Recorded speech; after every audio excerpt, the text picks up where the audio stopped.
On fait appel à un consultant dans une entreprise pour des raisons qui sont différentes. La première, ça peut être un aspect négatif de la vie de l'entreprise parce qu'on a une problématique particulière et qu'on est obligé de faire un audit et d'aller voir un point particulier d'organisation, d'essayer d'optimiser quelque chose.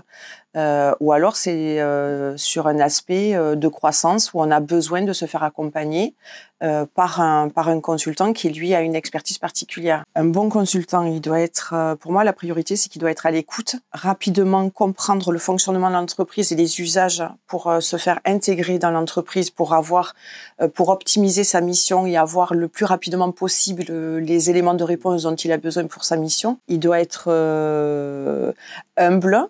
Il faut vraiment bien comprendre la problématique de l'entreprise et la mission pour laquelle il est là et pas aller trop vite justement. Donc c'est un peu ce qui peut être compliqué. La relation doit être pérenne, hein, puisque la vie de l'entreprise, elle est en perpétuel mouvement.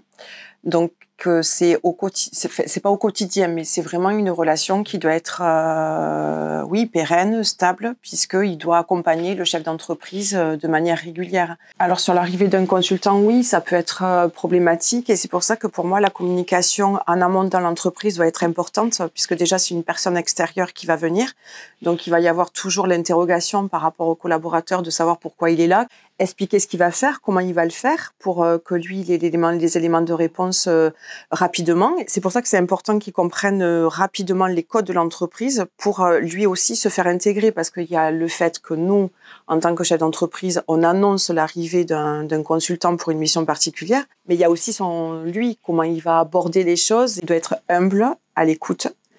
Il doit avoir une capacité de réaction et assez rapide. Et ensuite, il y a quelque chose qui est important aussi sur sa mission, c'est qu'il doit être capable de dire non. C'est-à-dire que le consultant ne doit pas rester dans une approche de dire oui, je dis oui parce que ça va justement amener une relation pérenne avec le chef d'entreprise. Pour le métier de consultant, c'est important par rapport à son expérience professionnelle, c'est de valoriser son expérience professionnelle, ses compétences, de bien définir un domaine d'activité et pas essayer d'aller sur tous les domaines d'activité parce qu'on n'est pas compétent partout. Donc c'est bien cibler ce pourquoi on est capable d'accompagner l'entreprise.